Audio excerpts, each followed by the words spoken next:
For our IE 1061 product design project, we decided to make the kit and canoodle headband. My team members are myself, Mary Kay, Andrew, Kayla, and Katie. The problem we are trying to solve is to increase the user comfort of the nasal cannula.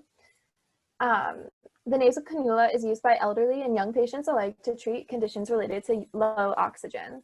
The nasal cannula is used both at home and in the hospital setting. Wearing the nasal cannula for long periods of time, like sleep, can be uncomfortable for the patients. Behind the ear and where the tubing touches the face are common skin irritation areas. In fact, one study published by Medsburg Nursing found that cannula wearers are 3 times more likely to develop pressure ulcers behind the ears during wear. Additionally, more restless sleepers can find that the nasal cannula has shifted overnight, causing health and safety risks for the patient. While designing our product, increasing patient safety and comfort was our main priority. Some of our product requirements include allowing patients and regular oxygen users to comfortably sleep while maintaining proper nasal cannula positioning on the face, keeping nasal cannulas from entangling around the patient/user while sleeping, and compatibility and integration with existing monitoring systems. Our design features a soft headband made of fleece with adjustable straps. The adjustable straps and soft fleece help combat the issue of skin integrity that occurs when the tubing rubs against the patient's cheek and ears. Ensuring a proper fit and using comfortable material is crucial for our design. Our design also features a spot to place the oxygen monitor that are frequently used in hospitals. The tubing can also be configured in multiple ways with our device. One position is for the tubing to exit the head around the ears, which is the traditional positioning. Additionally, the tubing can be placed in the back of the head to reduce the risk of strangulation for restless sleepers. The tubing is inserted into the device via Velcro pockets all around the headband.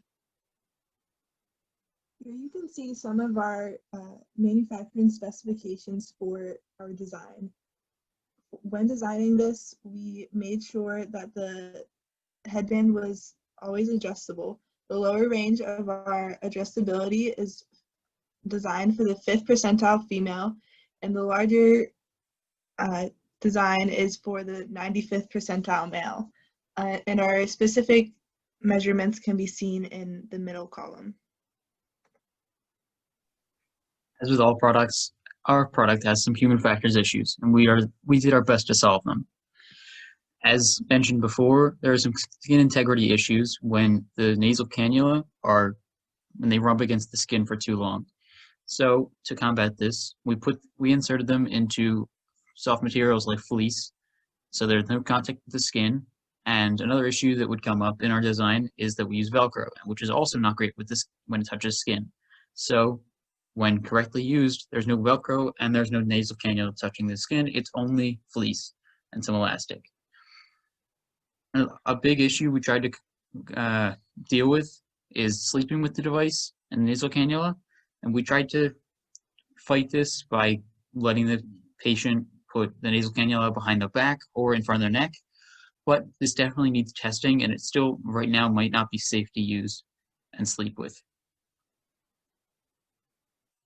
Another issue we found was misuse or misunderstanding of the product. To combat this, we will make detailed instructions, visual cues on the product itself, and demonstrate videos of people using the product and how to put it together and how to wear it so it's safe. And as Katie mentioned before, we looked at the 5th percentile female and the 95th percentile male as our range, and throughout our whole design process, we wanted this to be adjustable so everyone could use it. To that end, we put Velcro on the product so it's easy and very adjustable. For safety, 2 big concerns were strangulation and heart rate. Heart rate mainly just goes in with strangulation. And to combat strangulation, like I mentioned before, you can put the tubing behind your back or in front of your neck. And we included a heart rate monitor right on your forehead in the design. The device is very easy to use. It includes Velcro and detailed instructions for how to use it. And the Velcro, kids use it, so it can only be so complex. For Manufacturability, we plan to outsource all of our materials.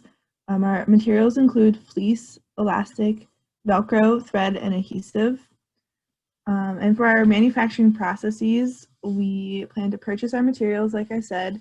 Once we have all of our materials in the manufacturing site, we need to relax the fabric to make sure that there's no bumps or anything that can cause a defect. Then we have to trace and cut our patterns, which we plan to automate. Then we need to sew the patterns together and adhere the Velcro. Once the headbands are assembled, we'll need to do a quality inspection to make sure there are no defects or anything, any Velcro or anything poking out that could irritate the user's skin. And lastly, we will package and ship the headbands. For our cost of manufacturing and possible problems that may arise, we did some research, and fleece is a very cheap material. It's about $3 per yard on average, which means that we can make lots of headbands for just a couple dollars, keeping our costs very low. We plan to automate the process of cutting because it is such a complex design that this will give us more even patterns when we cut them out. And while this may increase costs in the short term because of expensive equipment, it will, in the long term, reduce costs. Some problems that may arise are defects due to intricate headband patterns, automation interruptions due to maintenance or just breakdowns, and then delayed shipments that may arise from our suppliers. Thank you for watching.